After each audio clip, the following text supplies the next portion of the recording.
All right, Martin, here we are again. Been a bit later than we thought into a new week now for the New Zealand Aviation Podcast, and that doesn't look like Roma. That ain't Roma, mate. I'm back in Brizzy. We're not in Roma anymore. We ain't in Roma anymore, no. We're back in Brisbane, and that things are wound up in Roma now, or you're just visiting Brisbane? No, I think things are round up in Roma now, yeah. It's all over.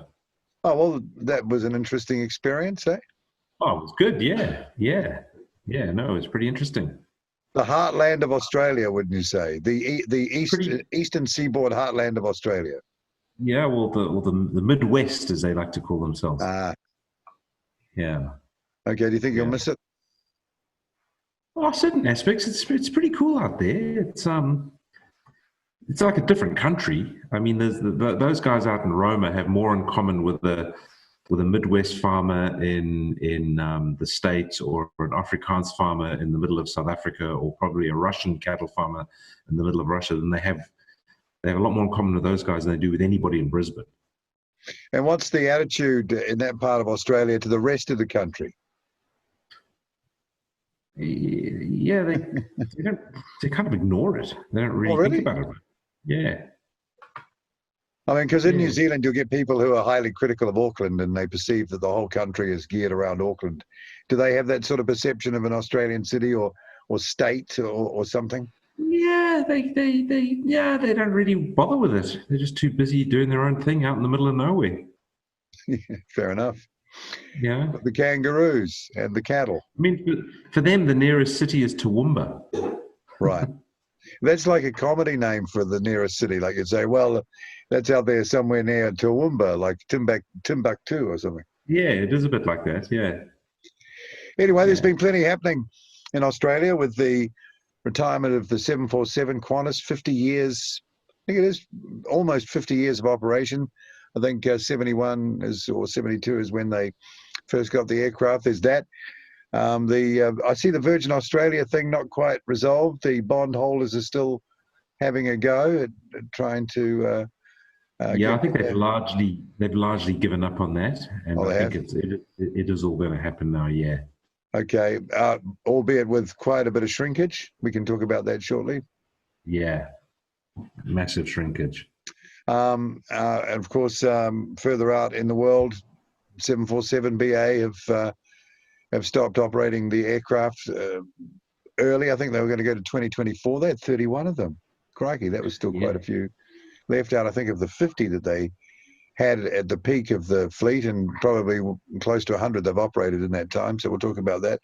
Hey, locally, the story that caught my eye was Mike Perot, who was the mortgages guy, or is the mortgages guy and real estate guy. And he's been talking about setting up air services from Christchurch to Rarotonga under the Jet Raro label. It's what the newspapers are calling it. Basically saying that if the Cook Islands don't open up, and it's a realm country of New Zealand, so I guess a lot to do with our government's attitude to the COVID situation potentially in Cook Islands will determine whether it can be part of a travel bubble. But he's ready to go because he says, I think he was quoted as saying that if something isn't done soon, China will own the Cook Islands. They will. I mean, territorial rights. The waters around it's a Well, they'll be in there. They'll be the air services that go in there or want to go in there, and it'll be Chinese tourists and presumably tourist businesses that will naturally want to go there. I don't disagree with him. I'm a little puzzled as to how a flight from Christchurch to Rarotonga will solve that problem. Well, he seems to think it's doable, and he's quite a savvy business guy. He used to be an airline pilot. I think he flew for Mount Cook Airlines and ended up a few years in the job. So, and he's behind the flight simulator, flight experience company, 737.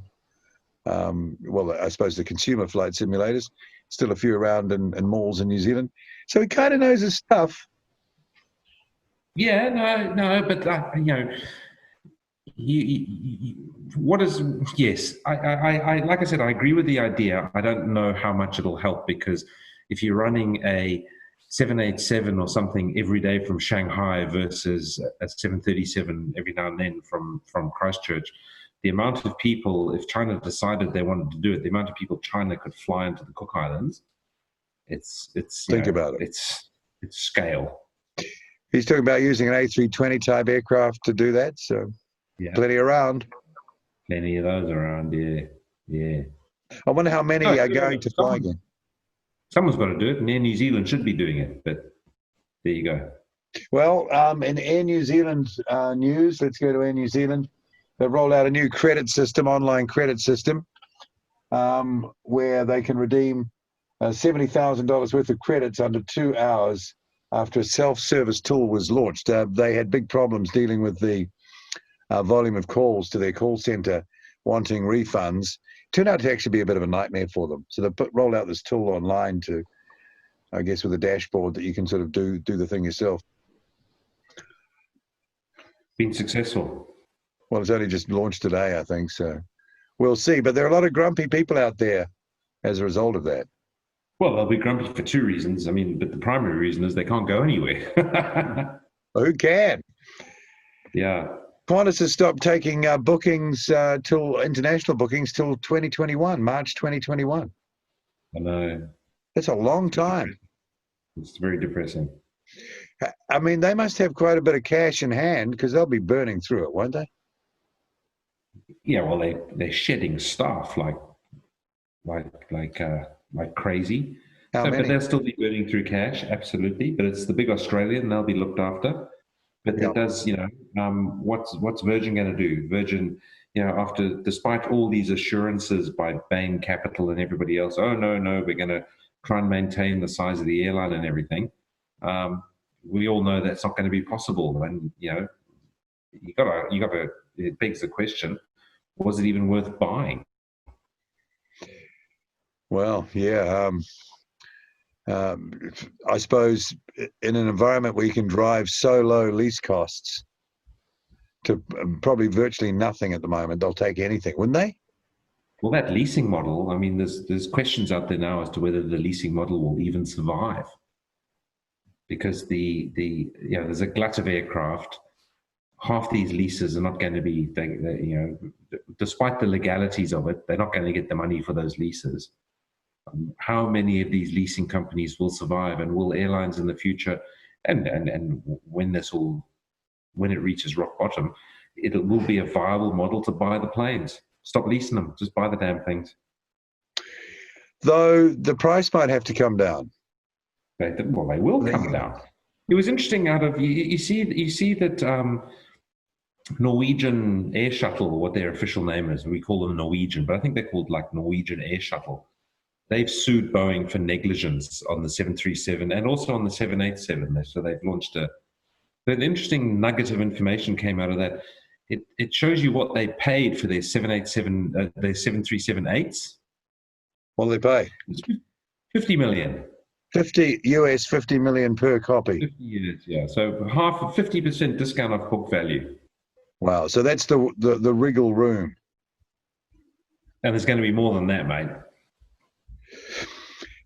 So they've had, I think, nearly 400 MAX cancellations. Yeah. They're talking about it being back in service at the end of the year. And I noticed also that there's some sort of upbeat talk that they might actually sell a few if they discount. Yeah, well, they're going to, yeah. It wouldn't surprise me if you're going to be picking up a new one for 25 to 30 mil. Excuse me. Yeah.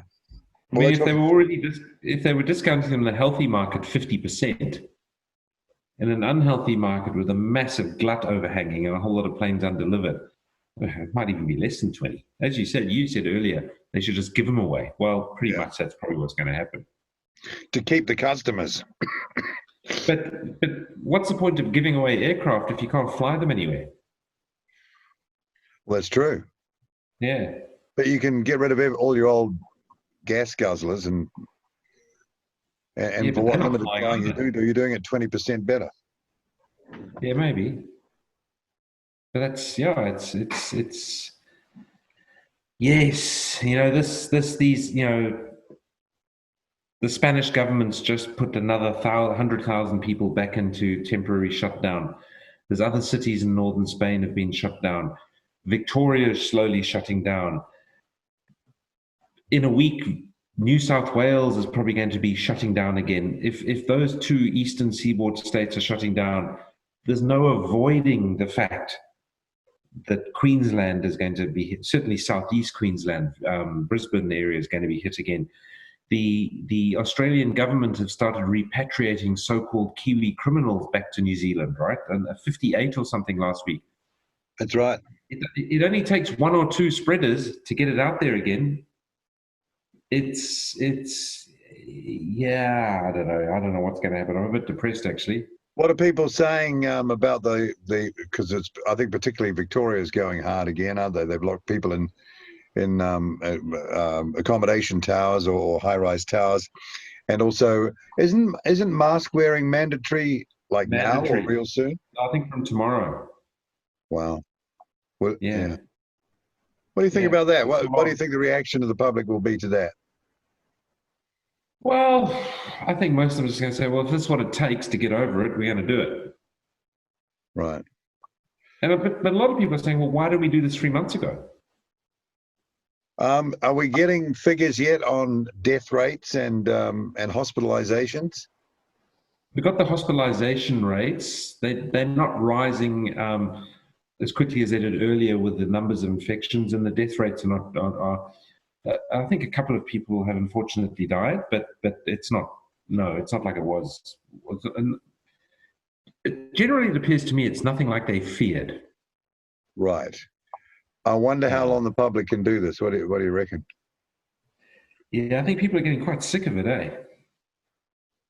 Yeah, there must come a point where people just think, well, let us all get the damn thing and get it over with and get that so-called herd immunity going, and let's get on with our lives. It's leading to dangerous levels of smugness as well. Yeah, well, it's an interesting environment because any questioning of the orthodoxy is like, speaking against, a religion or something, and it makes it difficult because, I mean, I don't know how long a liberal Western society can live in this way, how much longer they can go, that the economics stay viable, that people's livelihoods aren't really badly affected. There are mental health conditions that could come from this. There are people missing diagnoses in hospital systems, cancer and other diseases which can kill. How long can this go on? And then there's the political fallout that could happen at elections. And we have one coming up in September. You got Trump in November. It's just all up in the air, isn't it? Really. I think what it's showing, and it I've got to be careful here, but it's showing like the empathy threshold of people. If the death rate was like 20%, everyone would be like, oh, geez, you've got to really watch this. But the death rate's like, what's it? It's like 3%. Oh, it's less. No, it's actually a lot less than that. But of the people that get infected, it's like, I think it's like 3.4, 3.5% of the people that end up getting it, right? And most people are like, it's not herd immunity, but the levels of herd empathy are being tested, because a lot of people are like, talk to me when it's 25%, then we'll get worried. Well, that's the point, but you can't even really go there because so much is invested by quite a few people in sort of going, I mean, here we've got the team of 5 million, and if you're not following it, then you're not on the team of 5 million, and they keep hammering the team of 5 million. I mean, I like to opt into teams, not have to opt out, right? So it gets a little annoying. I get that you need to have a national sort of a mindset to, like the war, Churchill with his V sign and all that sort of stuff. But so people have a lot invested in it, and any walking away from that, and quite frankly, it makes people angry. to even hear people questioning anything. It's kind of weird. And you are allowed to question things. I mean, last time I looked, it was a free country, and that people were supposed to, always question things. And but oh no, that's like going against the religious order in a way. So the death rate in Australia is at the current, according to the current figures, and I mean these are the only things I've got to go on. The mortality rate in Australia is 0.1025%. And I think people are beginning to go, you know what? It's a terrible thing. People are like, and then you've got to break that down. Who are those people? And what profile do they fit into? And then I think you'd have some more interesting subset numbers to look at. Well, indeed you would. Yes. And even in the world, I'm using these Johns Hopkins University figures to do a quick calculation here. Even in the world where there's 12 million cases, and 609,508 people have died, which is it's a lot of people. Don't get me wrong. But as that Indian health minister said, we lose 13,000 people a week from diarrhea. So, talking also about losing. How those numbers gathered, because I've heard reports that some of the reporting of COVID deaths is kind of confused, that people are dying of other things but have tested positive and therefore being put down as a COVID death. So, well, there is that. But so the world death rate at the moment, based upon the figures from and I guess a lot of people out there, listeners, viewers, you look at that worldometers.info, right. Coronavirus, and according to their figures, and I have no idea how good they are, I assume they're pretty good. But let's not forget that assume is a fancy French word for guess. Yeah. Right. So the mortality rate at the moment is running at 0.041%. Right. It's not a lot. No. So okay. So how do we explain the? I don't want to use the wrong word in case people get upset. I know where you're going with this. So how do we explain the irrational sort of craziness going on? Yes. What's driving that? Is that like some sort of group psychosis? Well, I think it's classic middle managers. Middle managers, there's no leadership, and middle managers are trying to. It's a classic risk avoidance management strategy. And I don't care one way or the other. Playing with fire with that one. But don't, you what's happening is you can't get a lot more empathy out of people when very few people are actually being affected by it, and you can't scare people with the figures. Oh, God, there's a really good chance you could die of this, like a 0.04% chance. People are like, yeah, whatever. I mean, I'm seeing, we've had a few political changes. You might have seen there's a new leader of the National Party now, Judith Collins.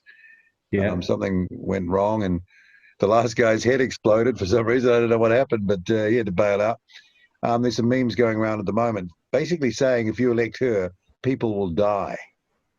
Yeah. See, this is what's going on. These are grown-up people saying these things, and I look at the comments, and I try not to do that too much because, you can feel yourself sort of going on a journey that you don't want to go on. But everybody, the normal or the predictable characters are in there saying the very predictable things, all like sort of sheep barring away with each other, and it's so predictable. But it's so over the top. It's such a catastrophizing mindset. It kind of reminds me of my observed personality profile. A lot of the climate change zealots have. It's the same thing. The same sort of catastrophe thinking that everything's on the verge of everyone dying. I think I got a point here. So New Zealand's had reported 1,554 cases, right? And 22 people have died. And I don't want this to be a dry recitation of pointless statistics, or these aren't even statistics, they're actual numbers. But 1,554 people have apparently been infected with the disease in New Zealand. 22 people have died. That's 0.014%. That's like an error. Yeah. Plus minus, Yeah, but here's the argument to go against that is if we hadn't done what we had done, it'd be a train wreck. Well, America really hasn't done much, and their mortality rate's like 0.04%. So, well, how come all the media is saying that Trump has killed thousands of people? And well, because they've got 350 million people. So, yes, but you could apply the same argument, and I don't want to trivialize this. I don't want to make a lot of people, it's just like the flu, but a lot of people die of flu every year. Who killed them? Well, I think there were a few days there where more people got the flu than coronavirus. So, and I think I was. But why aren't the politicians being blamed for killing them? Because social distancing, washing your hands, putting a mask on would stop those deaths as well. You got to be careful here, and people are scared and blah blah blah. But New Zealand's living with a death rate of 0.01%. I mean, at that sort of level, so far it's cost $30 billion.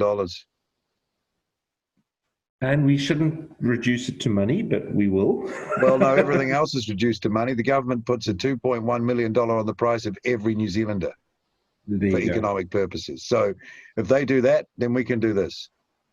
Well, 22 times $2 million is 44 million. So they've blown their budget. Yeah, I think it's almost $1 billion. No, it's more than that. It's about $2 billion per person. Yeah, no, it's well more than $1 billion. Yeah. Yeah. So it just. No, we don't want to trivialize it. We don't want to sound heartless or lose the empathy for those who've had a tough time. But hey, I had cancer and nearly died. Has anyone playing the violin for me? Yeah, exactly. And I'd be worried if people are missing out on their diagnosis because a couple of months or a month missed could be the difference between life and death. Well, one of my customers, she was in tears one day, but exactly that, because her husband he's got liver and lung cancer and all of this, and they'd cancelled his chemo to keep the hospitals free. Yeah, okay. There's nobody in them. They'd postponed it like 10 days, but still, there's no one in them. Yeah, they're empty. Yeah. It's a real hard one, and I don't know how long it's going to take to play out, and it'll be interesting to see from the election because that'll give you a sign as to how people are feeling about that, because that is the big issue. So if the current government lose vote, people have had enough. The Australian figures again, and Australia is also at a mortality rate of 0.01, so very similar to New Zealand. And I'll do America now, because I've just forgotten, because it's that time of night and I forget things really quickly. Well, I like to blame the night, but it's got nothing to do with it. Yeah. You've been driving, a lot of driving, Martin. That'll be it. And I had some grape tonic earlier. Oh, okay. Not while you're driving, hopefully. No. I don't. You can't drink grape tonic while you're driving. No. Could distract you. It's like texting. It is. I've messed that up. Hang on. I've also broken my touchscreen, which made using the calculator very easy. Oh. Okay. Anyway, you talk amongst yourselves. Well, the other thing is, and I know we'll get back onto the aviation, but this affects all that. The other thing is, it's interesting to hear and again, it's Trump because he makes the news. He says, because we do more testing, we have more cases. And people don't seem to be able to accept that, but that's an absolute fact. Yeah, but it's useful data to know. And by the way, I've just worked out the American mortality figure. The American mortality figure for a country which is apparently completely out of control. Bear in mind that New Zealand is 0.01, yep. And the American to USA mortality figure at the moment is running at 0.03. So, yeah. Yeah. And they have areas in their country where people are far more densely packed. Yes, and that's been very good for Australia and New Zealand and other countries. But I just don't know whether the response is warranted. They're persisting with it, though. Is that middle management risk-averse attitude like trying to stop a super tanker? That takes 20 miles to stop the bloody thing. To stop these people, because it's interesting. You hear the epidemiologists, the rock star epidemiologists talking, and they are still catastrophizing. They haven't updated anything on the numbers. They're still talking like they were on day one, where no one knew anything. I know. I guess what bugs me about it most is the inconsistency of it all. So we have a worrying disease has crept into the country and into the population, and we don't really understand it, and people are dying. Okay, fine. And the management strategy behind that is to let's avoid all risk. Let's be shown to be super cautious, and we'll manage this, and as few people as possible will die. So consistency would then be, if more than 22 people die of flu next year, you're going to have them, because that is just as avoidable. Yeah. Right? And of course, that's not going to happen. And so all this is a waste of time. Right? Yeah. I think. And likewise, I've used this analogy before, but I think it's a good one. We could eliminate the road toll tomorrow with one easy rule, and that is no one's allowed to drive anymore. Yeah, stop driving. It's dangerous. And you know what's 400 people a year? Yeah. Or here's the other thing. We could save probably another 5,000 or 6,000 a year if we banned alcohol. Just like that. Well, here we go. Here's some, exactly, or flu. So the flu's pretty difficult because there's, well, not difficult, but there's people get mild doses and heavy doses and everything, but a couple of 100,000 people a year apparently get the flu each year, or the difference between the flu and a bad cold, because a lot of them don't get tested. It's self-reporting, I've got the flu.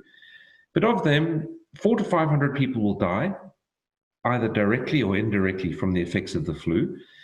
And in the most dangerous group, 65 to 79-year-old men are twice as likely to die from the flu as women. Right? So you could stop that. You could certainly go a long way towards saving those 400 to 500 people every year by masks, social distancing, and shutting down the country. So why don't we? Oh no, we can't afford it. Yeah, but you've got a disease that admittedly you knew nothing about, and I understand caution is warranted and all this type of thing, but it's running rampant through the rest of the world. Is your response still as valid as it was 3 months ago? And that seems to be the thing. And that's my point. When I made the point about the virologists, that they're talking as if it was day one. We know so much more. We've got stats, we've got data from everywhere, yet they keep talking and thinking the same. Yeah, I know. Does that tell you that they're motivated by more than, even if it's subconscious, they don't realize it, that they're enjoying the limelight, they're enjoying being stars, they're enjoying the media talking to them every day. When, epidemiologist so-and-so makes some grand pronouncement, everybody, on social media and everything gives them great feedback and likes. The Director General of Health here, he comes across well. I'm sure he's a great guy and a good doctor. He looks like a mild-mannered man. I hear he's from Eastbourne, actually, our former suburb. But he's now like some sort of rock star, mainly amongst women, I've noticed, because they like those sort of characters, I think. But so now it's like a saint. So if you criticize the science, and this is one of the other lines that you hear a lot, you can't go against the science. Last time I saw, science was a method, not a conclusion, actually. So you got to think about how that works. But, people, again, are so invested. And I think I can fairly say from observation that the media plays its part too, because sounding catastrophic gets interest. It drives clicks to stories. It makes rock stars out of environmental or medical or health beat reporters, Yeah. working against all this. The poor old citizens, like, incoming all the time. Now, I don't have an issue like with masks. Yeah, if they think masks stops the spread of it, stopping the It's going spread to is be a good thing. compulsory, though. But then let's wear masks next year when it's flu season. You got to be consistent. Yeah. Let's wear it all the time, and let's hide our faces away and do what we criticize other cultures for doing, hiding their faces away.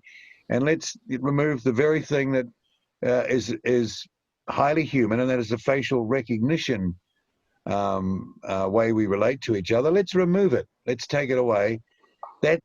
If you can make that compulsory, unless you can show incredible benefits, I think that goes against freedom and human rights.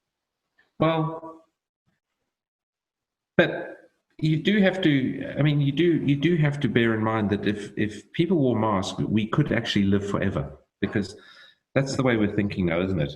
Okay. It's at the moment the death rate is 0.1%. But if I didn't get hit by that 0.1%, I'm obviously going to live forever. Right. Now I'm you and I are similar ages, and 50 odd. And sometimes I'm just begging for a quick death, mate. I'm just thinking. Come on, mate. Not on the podcast.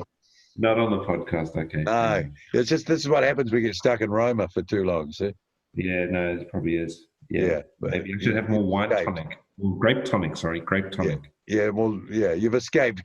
Celebrate, you've escaped. You've probably gone from one lockdown to another. Yeah, no, it's as I've said, and I don't want to ramble on about it, but I hate inconsistency, and this is smacking of massive doses of inconsistency, and it's beginning to anger me somewhat. Yeah. Yes. Anyway. All right. Boeing 747. Boeing 747. Let me use this screen share function.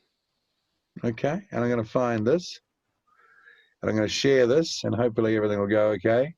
This is a beautiful shot, Martin, of Qantas 28.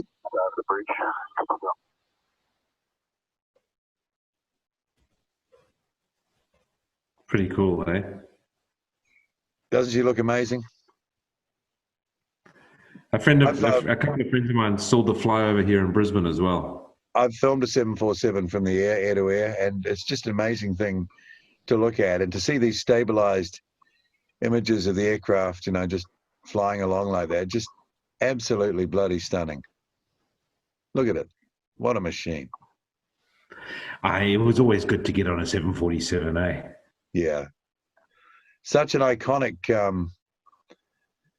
shape. It really is a 20th century icon. I've seen that look right past downtown there, heading for the base leg I think they came back and landed on 16 over the bridge. I remember seeing my first I'll just stop that there and go back to us. I remember, and I tried to find a picture of it online, but I couldn't find it. I've got one in my actually hard copy photo I got from the newspaper years ago in my filing cabinet back in Wellington, and that is the first Qantas 747 to fly. I don't think it was to New Zealand as such, but over Wellington. Of course, it couldn't land there. It did a low pass over the runway at 200 feet with the gear down, full flaps. But we were up with the old man on the top of Mount Victoria in Wellington and watched it fly over. And it was amazing. It was amazing to see the size of it and how slow it flew, because we were only used to, the smaller aircraft. And there it was. And I think they would continue down to Christchurch and landed there. There's a great picture, too, of the first Qantas 747-200 to go to Auckland, sitting right next to an NAC 737. You can see the huge size difference. Of course, the SPs came to Wellington, and I might drop in the post-production of this a few pictures into that, but came to Wellington for 5 years. And I remember, I think it was in 1981, they came over and did the proving flights into Wellington, and they were here for probably a couple of weeks just doing circuits, touch and goes at Wellington, just round and around the harbour. Where we were in Eastbourne, the thing was just wafting down the harbour multiple times every day for 2 weeks. It was amazing to watch. And then, of course, you could go and see the thing for years after that in every day on scheduled services. I remember, I think one day they had both of them in, EAA and EAB.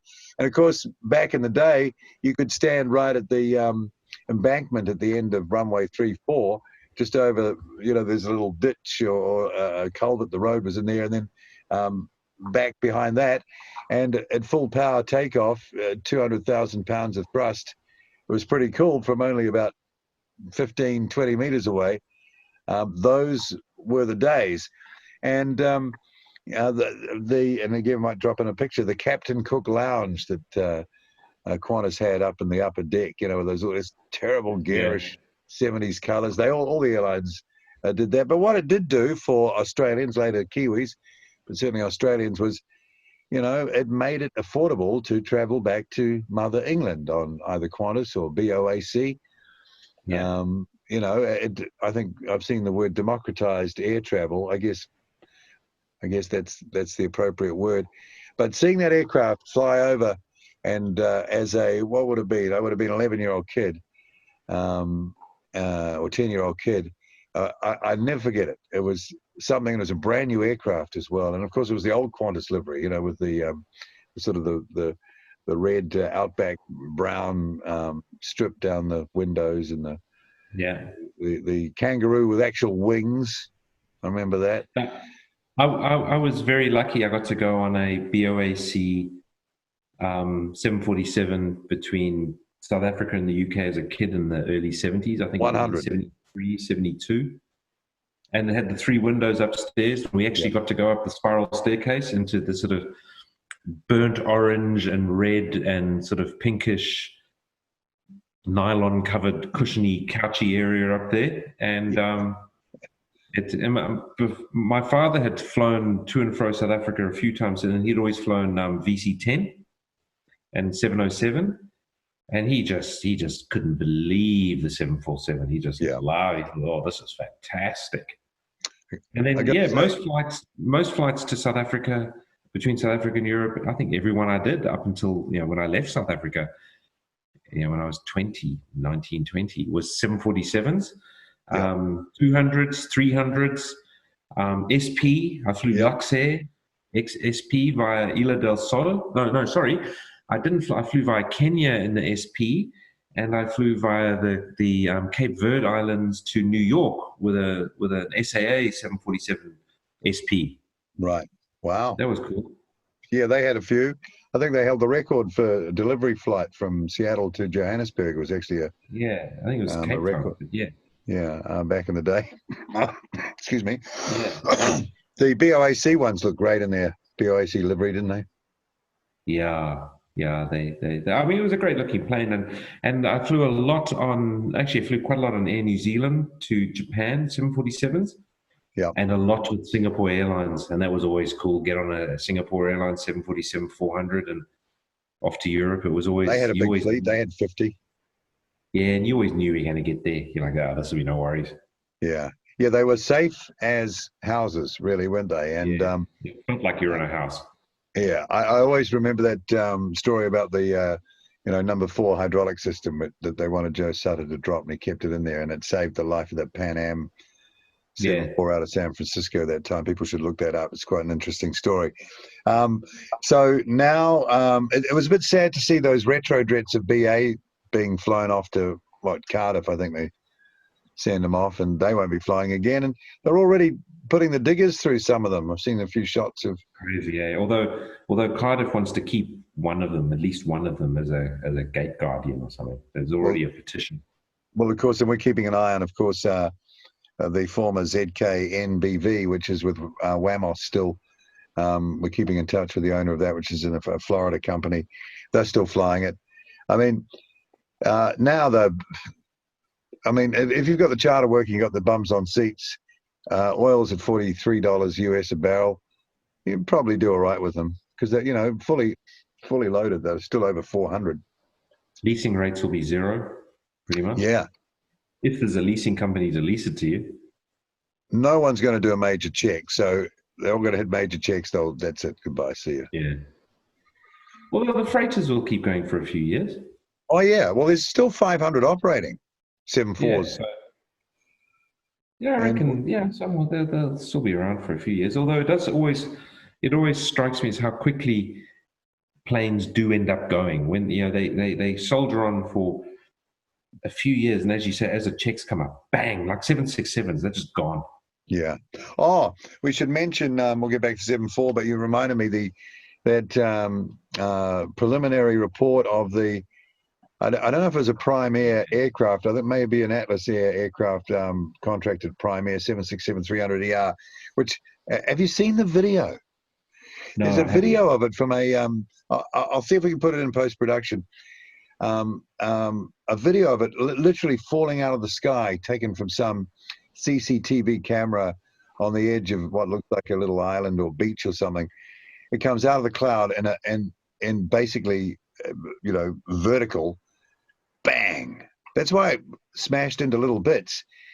They hit the ground about 500 miles an hour. It's incredible. But what happened is they hit the go around. Someone hit the go around at 6,000 feet descending towards Houston, I think it was, wasn't it? I think they're only about 29 miles away from the runway and descending through 6,000. Someone hit the go around. The aircraft went into an automatic go around, put the nose up, put power on. The co-pilot, who had, turns out, some problems all the way through his career with getting things right, and check rides and everything, thought they were stalling. And it's some inner ear effect where you think the acceleration and the nose pitch is actually a stall.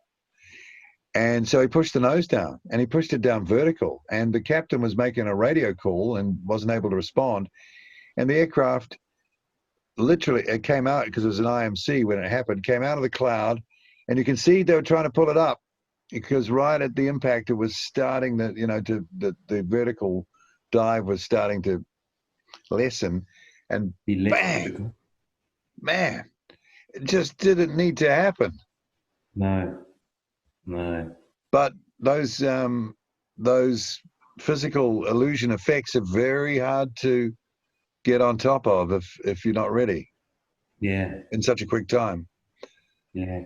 But Especially if the yeah, one pilot's distracted. I also just read, someone pointed out, I didn't realize, flight MH17, the one that got shot down right over Ukraine. Right.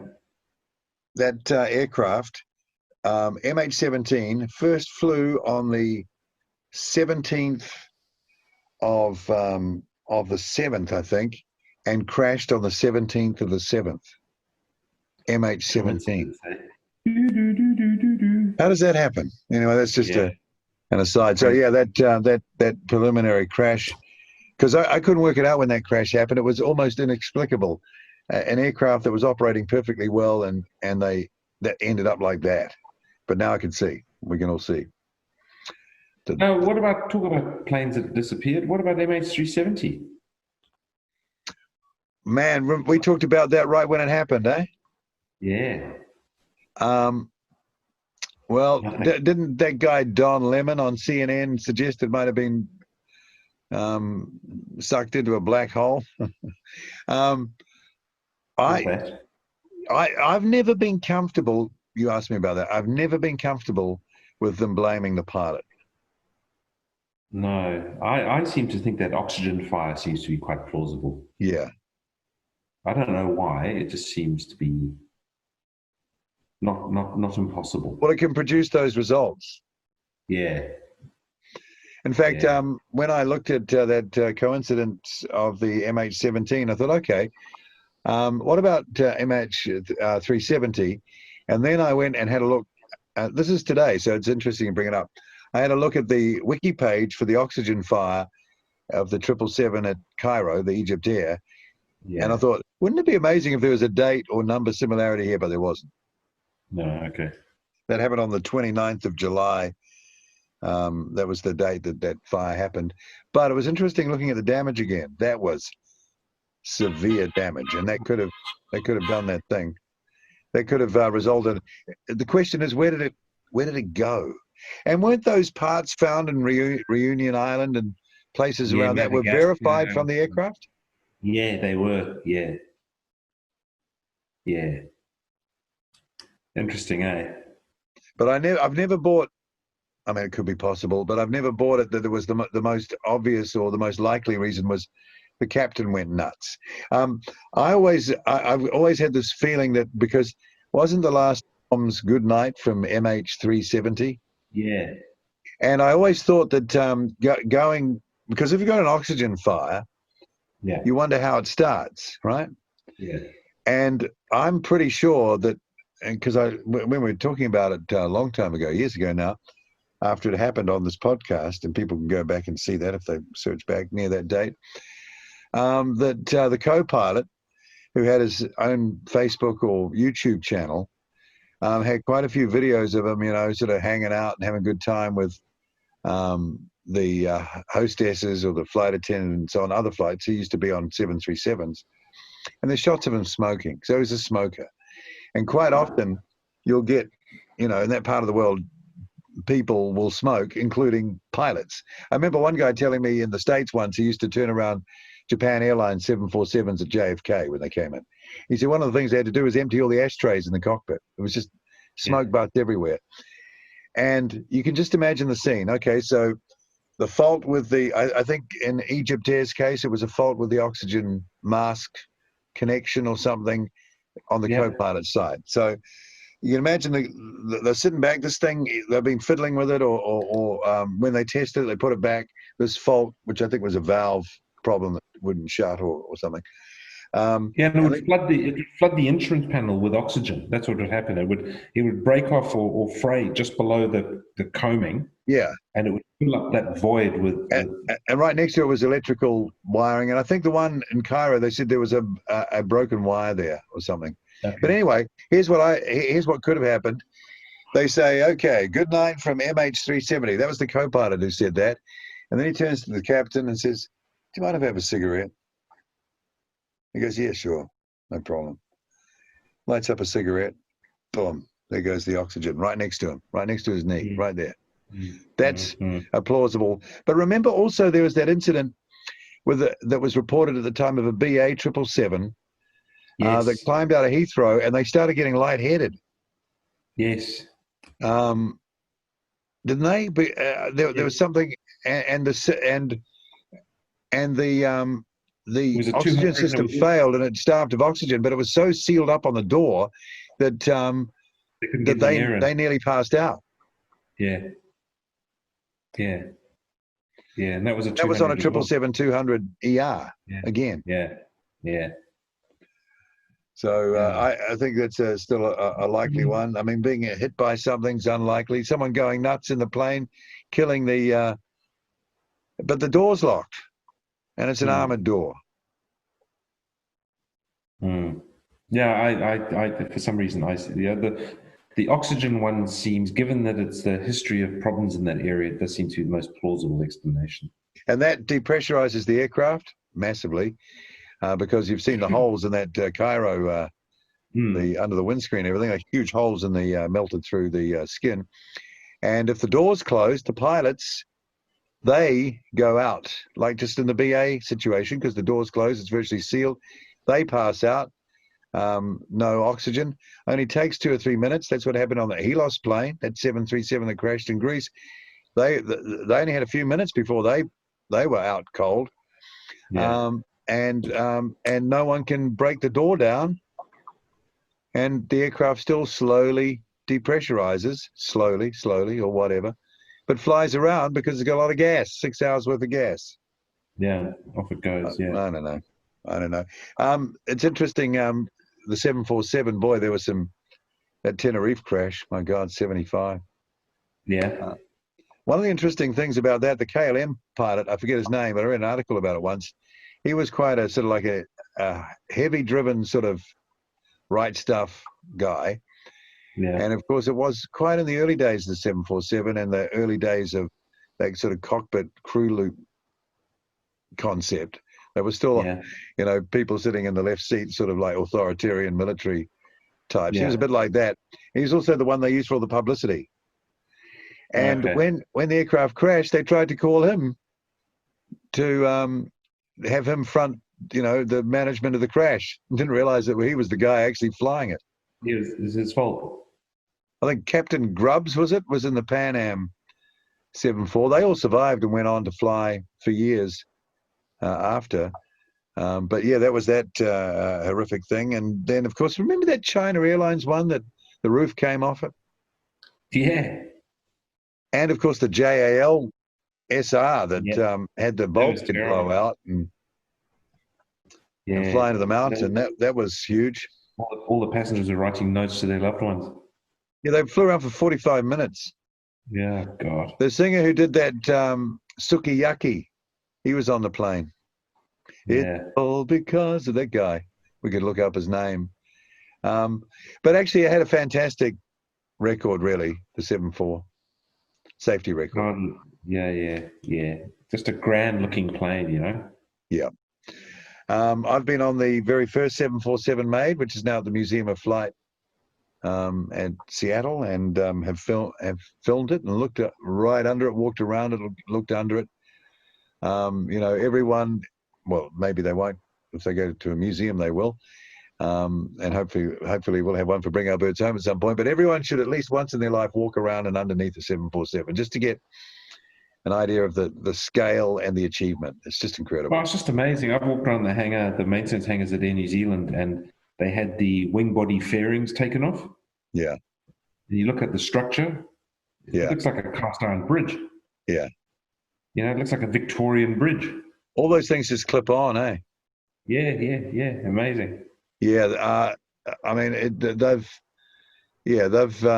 really operated superbly. And, only up to a few years ago, you still had, some of the original Pan Ams flying around with freight in them, only up till maybe 3 or 4 or 5 years ago.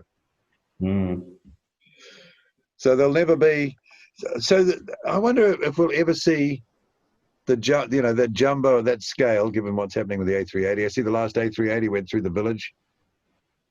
Yeah. If we'll ever see big aircraft, very large VLAs again. Yeah. I'd like to think so, because they're nice to fly in. They're by far the nicest thing to fly in. 747 or A380, they're fantastic to fly. Oh, and there was the Qantas one that the oxygen bottle blew out the side. Remember that one? No. Coming back from the Philippines, yeah. And they couldn't work out. Oh, that was another theory also for the MH17, the oxygen bottle underneath by the nose gear, where it's MH370. let go under there. MH370, I think, was another thing. But yeah, the Qantas one, look it up, you'll find that it had an oxygen cylinder, and it sort of blew up from underneath the passenger floor, and I think it depressurized the aircraft and blew out a bit of the door frame and did quite a bit of damage. And of course, there was the one that overran the runway at Bangkok. Remember? Yeah. Went off the end of the runway in a rainstorm. And it's one of the freakiest things because the upper deck door and the slide that comes out of there, they stopped by the only tree that was for miles, and the thing comes out and the wind just landed in the top of the tree, the escape chute. It was crazy bizarre. But they repaired that aircraft, got it flying again because it would have affected their accident. Yeah. No. I flew on a TWA 747-100 from JFK to Heathrow and back. And I've been on a couple of Air New Zealand 74200s, the 400, of course, a lot of Qantas 400s, never did the 200s. I've got some footage of EBQ at Auckland. That's the one at Longreach. Okay. With the roller engines. Yeah. There are a couple of 300s still flying, I think, as freighters, but hardly any. Yeah, I went and SAA had... So Swiss Air had 300s with the extended upper deck. That's right. Yeah, they were the launch customer for the 300. Yeah, I went in those, the Swiss Air 300 extended upper deck, and I went in one of the South African Airways combis. Oh, right. Yeah. Like the one they lost. Yeah, like the one that caught fire and fell out of the sky. Yeah, I think it was called the Helderberg. Yeah, the combi wasn't too, but they sold quite a few. I saw one once. We pulled up at the remote stand at LAX, right next to a Asiania 747-400, and that was a combi, and you could see the whole door system there and everything. And I think the Dutch had them, KLM. Yeah. The FAA wouldn't let them fly. That was it. They banned them. Yeah. Why? Because they thought you could mix freight and passengers. You'd be easy to get bombs on them. Right. I see. So they weren't allowed to fly or be used post in that mode. Post 9/11. Yeah, but I mean, I take it you could still fly a combi with a door in it as long as you weren't taking freight. I think you could fly them within your country and to other places. I just don't think you could fly them to the States. And I think Europe got onto it as well. What always used to, what I really liked about going to Schiphol Airport in Holland was the fact they had those over-wing passenger tubes. Yeah. And they had an upper deck one as well. I've been there and I've seen them. Yeah, they're like quite unique. Yeah, very unique. Yeah. Yeah. That was pretty clever. But, you go to airports like you go to LAX or you go to Heathrow or something, and you just see 747 tail after tail after tail at the gate. Yeah. So, I mean, you're not going to see that. I mean, the last 74 passenger jet I saw was at Sao Paulo. It was a Lufthansa Dash 8. Looked pretty impressive. So Korean and Lufthansa have got them. The US government gets the Trans-Aero ones, and they'll become Air Force One. The 8 freighters will go for a while. But so we're down to probably about 50 or less passenger 74s in the world now. And 31 came out of BA. Crikey. The end of an era. Yep. And it's the end. The only interesting plane I've seen today, or not today, this week, I think it was, when was it? Or late last week. I was walking into Roma to get a coffee, and this big single engine plane rocketed out over me, and for an instant I thought it was a PC-12, but it obviously wasn't, and I wasn't sure what it was, and I was drinking my coffee and I couldn't get my phone out, and then 10 minutes later or so, I looked on flight radar and it was at 13,000 feet and trucking along at something like 280 knots. And it was one of those Sakata TBM 700s. Yeah. French, aren't they? Yeah. Well, basically, they were designed together with Mooney. They were. It was a Mooney Sakata corporation, but then Mooney. They're hot looking. They're hot and fast. And see, they've got the latest one in the new flight sim too. Then I did a check on Flight Radar 24 just to see what else was out there, and there was another one that had just flown out of Essendon, and it was heading north, and it was doing like 300 knots at 30-odd thousand feet. Wow, 30? Yeah, blasting along. God, how do you do that? Yeah, it was going well. I saw a picture of the latest Pilatus jet in Australia. Flying doctors are using it. PC-24, yeah. Have you seen the footage of them landing on dirt strips with that aircraft? They can land on anything. They've done well, yeah. Yeah. Yes, yeah, so they got some business there. Oh, okay, in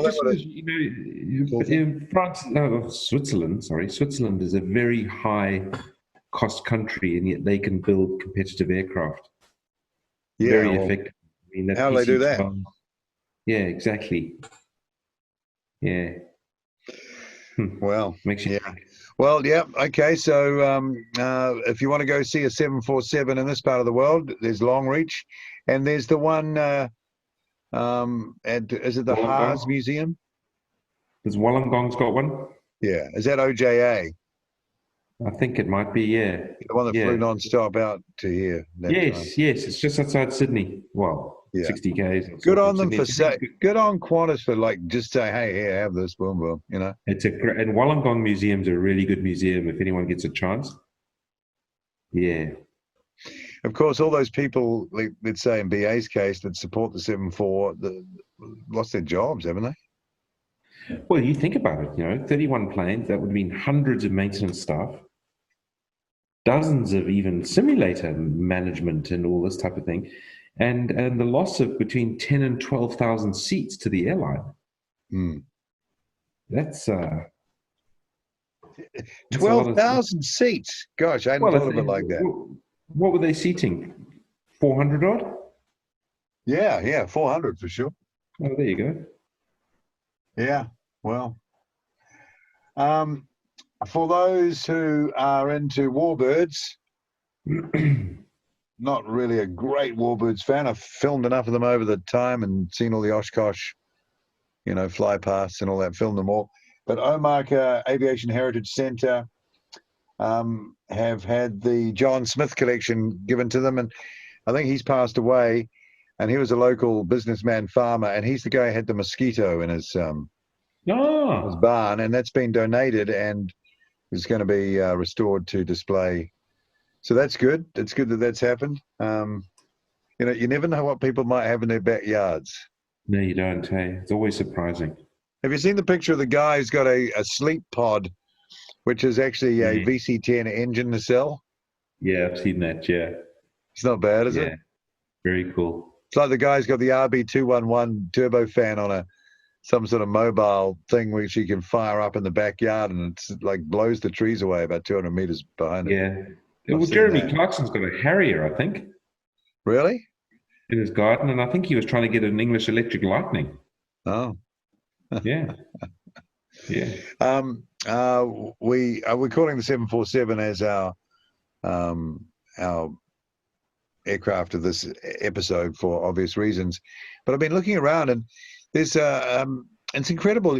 You keep finding aircraft that you didn't even know existed that were, developed in the 50s and 60s, and like that Canadian attempt to sort of it was much the same as like was it the TR2?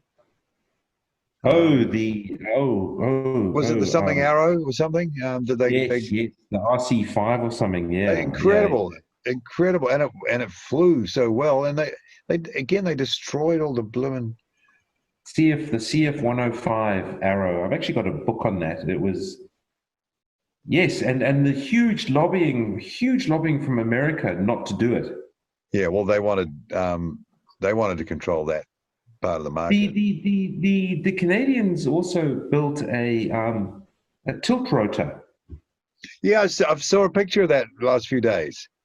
XV58 or something. I don't know what it was called. Like a small Osprey sort of thing. Yeah. Yeah, and it worked really well. And it passed all the certification tests, and the American Marines loved it. No one was going to buy it. No one was going to buy it. There's the British. There's a British supersonic experimental plane called, I think, the Pencil something. We'll find it next week. But that was a very unusual thing I'd never heard of before. We'll dig that one up. There's still aircraft to be discovered. Oh yeah. I mean, the Mirage. The Mirage came. The British were building the experimental supersonic planes. I think it was the Fairy Delta Dart. Yeah, that was the aircraft used to prove the fundamental Concorde wing. And because they put one of those Concorde wings on it with the profiles and everything. But that the guy, I think it was named Marcel Dassault, the guy that went on to make the Mirages. He said he just never understood why the British never turned that into a fighter, because he did. He took the Delta Dart and made the Mirage. Wow, how successful was that? Exactly. Yeah. Yeah, crazy stuff, really. So, anyway, the 747. Jack Sutter is an American hero Joe Sutter is an American hero. He made that thing happen. He ran the program, and he was involved right up. Excuse me, just recovering from a bit of a cold last week. He was right up there into even the Dash 8 development. He was, into his 90s. So, wow, it must have been amazing to see a product that you created in a production run that outlasted you. Yeah. And it must have been quite frustrating for him to see what a disaster the 747-8 program was. I used to love that analog cockpit of the 747. My God. Flight engineers panel. Incredible. A lot going on. Oh, yeah. I interviewed the Aaron Greenmore Johansson, who was the owner of Air Atlantic Icelandic. Is that right? You know, the 747 charter airline. He bought a Yeah, 100 series 74 over to Oshkosh, one of the Oshkoshes, with his Pit Special in the belly. I got film of them unloading it. And they used their spare aircraft, which was a JAL 100, and he flew it in, and there's a British, he was the captain, British co-pilot, British flight engineer. I sat in the co-pilot seat of that aircraft and interviewed him. Still got it on tape. Though I expected him to say that the 74 was his favorite aircraft when I asked him the question, but it wasn't. He said the L-1011 was his favorite aircraft. There you go. Well, we'll talk about the L-1011, another favorite of mine, and I've only been on one once. Been on two. So we'll talk about another show. TWA and BA. Delta. Oh, okay. Well, Delta had the biggest fleet in the world. Yeah. Yeah. Also, the thing about, now that you mentioned it, the BA aircraft, I flew from Paris to Heathrow. Now, I don't know why they're putting TriStar on. Might have been for crew training purposes, but we did an auto land in fog, in pea soup fog. Yeah. And the captain, in his wonderful BA tone, was telling us about how others were circling while we were landing. There you go. Because we were doing this auto land, a Cat 3C, I think it was, back in the day.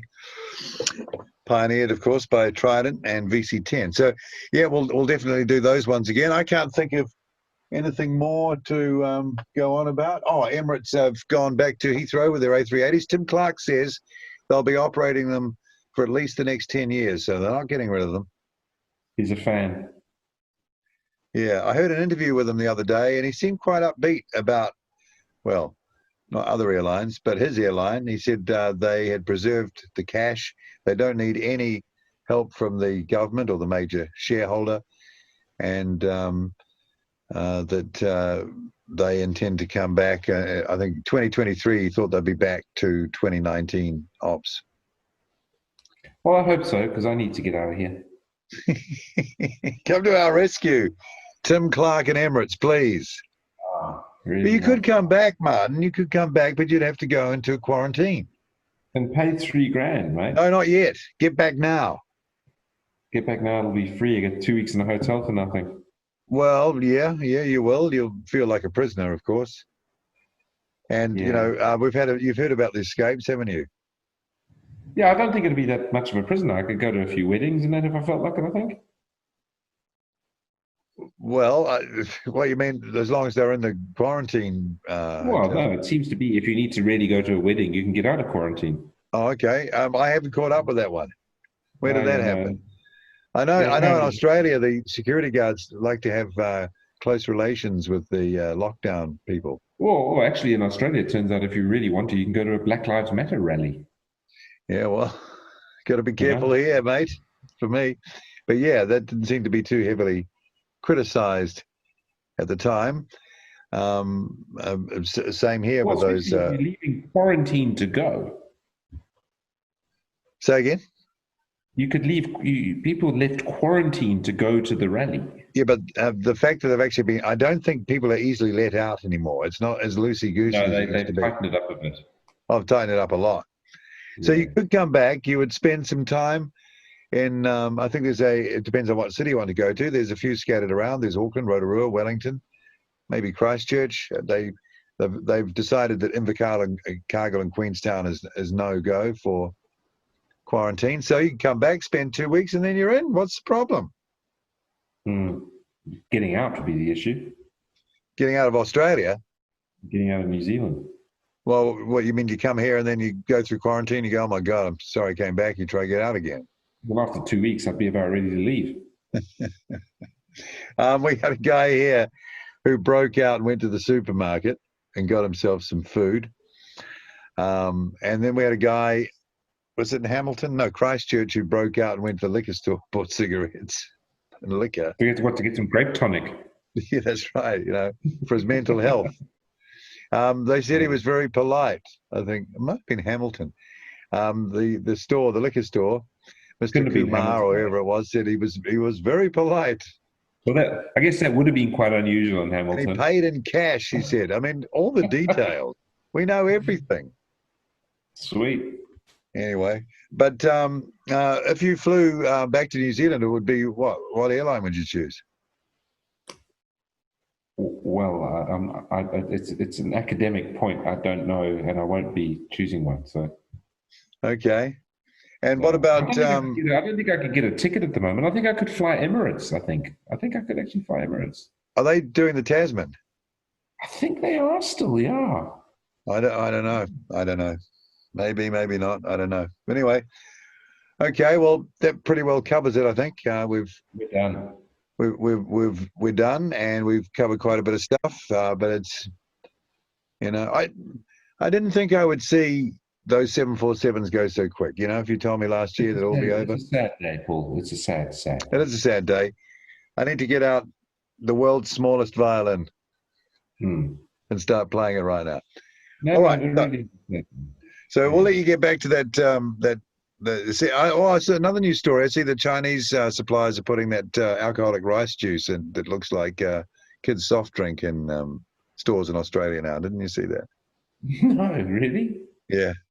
Oh, we're getting bombarded with frozen chips from Belgium and I heard about that. Yeah, dumping. They're dumping it here, and local potato suppliers are not happy. They're not happy. Yeah. Anyway, so that's our podcast for what are we at now? 20th of July is the record date for this. Yeah. And gosh, can you believe it? It's coming up to August already. It's a year almost since I went to Brazil. I'm going to sling a bit of footage here on the end of our podcast. A guy called Graham Durston was an Air New Zealand purser back in the 80s and way before. Filmed on 8mm film a lot, and he has filmed this material, which we're playing right now. Sadly, Graham passed away at the age of 92 last week. If we're saying we're on July 20th. Yeah, this guy used to be a purser with Air New Zealand in the 60s right up to the 80s. 92-year-old man, Graham Durston, who died last week, but shot 8mm film back in the day. I got them from a former colleague or associate of his. I got this 8mm film of our DC-8 in operation in 1967, flying Honolulu to LAX, and all shot in the cockpit and on in the aircraft. I'm in the post-production putting pictures in now. Roast dinners being carved, and incredible meals. And it's a brand new plane. It's all, shiny silver. It's got C on the nose gear doors and everything. Just incredible footage. Sad that he passed away, but so thankful that he filmed it back in the day and did such a good job. And it's amazing for me because I know that aircraft. I've seen it, but boy, it's now nothing like it used to be. But to know that the Queen flew on it, all those images were captured on it, the style at which they used to travel back then, man, the style of it. And it was early on in LAX. They didn't even have air bridges. They'd just pull up next to the TWA 707, and out come the Air New Zealand stairs, and everybody walks out. Did they have that world port then? That I couldn't see. No, I don't think so. That's pretty cool. But he'd shot it from multiple locations, control tower in the aircraft, taxiing along the taxiways there. They had the 4 runways back then, and coming over that big highway. The big highway at the at the eastern end. So how are you Leopard Drive or Seppo? How are you getting that onto digital? How are you sorry, it's 8mm film, but it's already been given to me, and I posted it on the Bring Our Birds Home site. It's already been telecinied to video, so it's up there. And I've also got some DC-10, Air New Zealand DC-10 footage, the same sort of footage that he shot, obviously, later on when he was on DC-10s. I didn't see the registration of the aircraft on that footage, but it's all, again, it's in the cabin and the cockpit. Cool. But just the style of it, the in-flight catering. I mean, today, unless you're in first class, and even then, you're not going to see it with like metal, beautifully polished stainless steel trolleys with, huge, like roast chicken and roast lambs and big hams and all the vegetables and huge desserts and cakes. It's incredible. Oh dear. So anyway, it was good to get that, and we're pushing hard on all fronts, and go to the Facebook page to find out more about that. So anyway, that rounds off our podcast. So Paul Brennan here in the bunker in Auckland, New Zealand, and Martin. Yeah. See you later. Where are you? You got to say where you are again. Brisbane. I'm in Brisbane. Go. You look like you need to hit the sack, mate. No, actually, I actually had a long day today. Yeah, tired. I can see that. I like your cap, by the way. Yeah, no, cool. Yeah, good. Gap between the ears. The gap between the ears. Is that that's a well known brand, isn't it? I think it's gone now. Actually, to be honest, is it? I think it's on the way out. Yeah. Collector's item now. Oh, and we'll be doing merchandise soon. I'll have some designs to show people are going to go on the mugs and the T-shirts and stuff for Bring Our Birds Home. Working on those now. All right. Until next week. See you around.